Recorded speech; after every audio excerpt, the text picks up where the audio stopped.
বৃষ্টি বাধার পর মাঠে গড়ালো এনসিএল টি20। রাজশাহীতে স্বাগতিকদের বিপক্ষে লড়ছে ঢাকা মেট্রো। আর বগুড়ায় কিছুক্ষণ পর বর্তমান চ্যাম্পিয়ন রংপুরের বিপক্ষে মাঠে নামবে সিলেট। এই মুহূর্তে বগুড়ায় আছেন রিপোর্টার আব্দুল আওয়াল। এনসিএল এর সবশেষ খবর জানতে সরাসরি যাচ্ছি আওয়ালের কাছে। আওয়াল, দুই দশকের ফারাক কাটিয়ে আসলে বগুড়া শহীদ চান্দু স্টেডিয়ামে যে জাতীয় পর্যায়ের খেলা ফেরার কথা ছিল, তবে আবহাওয়া জটিলতার কারণে টানা বৃষ্টিতে আসলে সেটি সম্ভব হয়নি। বিশেষ করে আজকে ভোর 5টা থেকে দুপুর 1টা পর্যন্ত এখন পর্যন্ত টানা বৃষ্টিতে আসলে বগুড়ার যে শহীদ চান্দু স্টেডিয়ামে এনসিএল এর দ্বিতীয় আসরের রংপুর বনাম সিলেটের খেলা গড়ানোর কথা ছিল দুপুর 1:30টায়।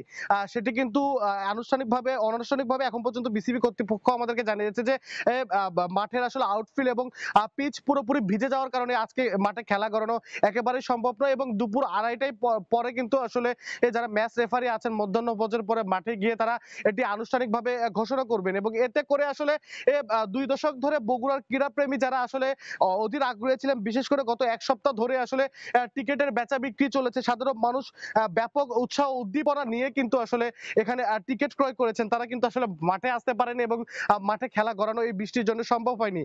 আবহাওয়া অধিদপ্তর বলছে যে দুপুর ভোর 5টা থেকে শুরু হয়ে দুপুর 1টা পর্যন্ত 8 ঘন্টায় এখন পর্যন্ত 35 মিলিমিটার বৃষ্টিপাত তারা রেকর্ড করেছেন এবং সারা দিনব্যাপী কিন্তু আসলে বৃষ্টিপাত হবে বলে তারা জানিয়েছেন। এবং আমরা দেখেছি যে ইতিমধ্যেই রংপুর এবং সিলেটের টিম মেম্বাররা যারা আছেন তারা কিন্তু আসলে গাড়িতে করে স্টেডিয়ামে এসেছেন এবং তারা কিন্তু তাদের যে নির্দিষ্ট ড্রেসিং রুম সেখানে কিন্তু তারা অপেক্ষা করছেন। কিন্তু যেমনটি এখানকার স্টেডিয়াম কর্তৃপক্ষ বা বিসিবি জানিয়েছে, যে যেমনটি বলছিলাম যে মাঠের পিচ গুলো আসলে বা আউটফিল্ড একেবারে পুরোপুরি ভিজে যাওয়ায় কোনোভাবেই কিন্তু আজকে আসলে মাঠে খেলা গড়ানো একেবারেই সম্ভব নয়। বিশেষ করে আমরা দেখেছি যে মাঠের কোনো জায়গায় 4 থেকে 5 ইঞ্চি পর্যন্ত কিন্তু আসলে 4 থেকে 5 আঙ্গুল পর্যন্ত পানি জমাট ভরেছে। এবং দীর্ঘদিন থেকে কিন্তু এই যে শহীদ চান্দু স্টেডিয়ামের যে আউটফিল্ডের পানি জমাট বাঁধার যে অভিযোগ সেটি কিন্তু ছিল, তবে এনসিএল এর মতো গুরুত্বপূর্ণ আসর আসলে